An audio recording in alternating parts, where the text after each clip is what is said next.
Sa CCTV footage na kuha ng Barangay 17B, Davao City, pasado alas 12 na madaling araw nitong Miyerkules, makikita ang isang babaeng galing sa Torres Street papunta sa Loyola Street.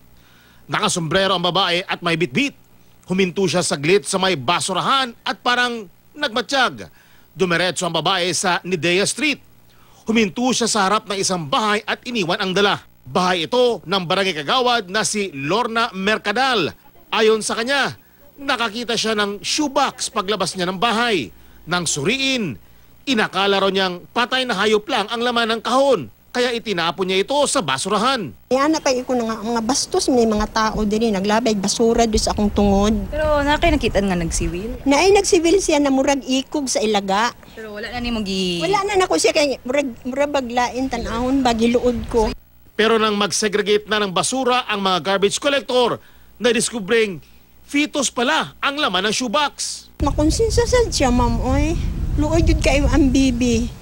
Dapat kung ano niya, gipa-adapt na lang to niya. Lalaki ang fetus at tinatayang 8 o 9 na buwang ipinagbuntis. So kung pagpanganak ninyo, naaman dyan nahitabo ba sa bata, ikuan na lang no, dili lang ilabay o basurahan, ipahiangay lang og tarong. Inaalam pa kung sino ang babaeng nag-iwan ng fetus. Tek Ocampo, Nagbabalita, Pilipinas.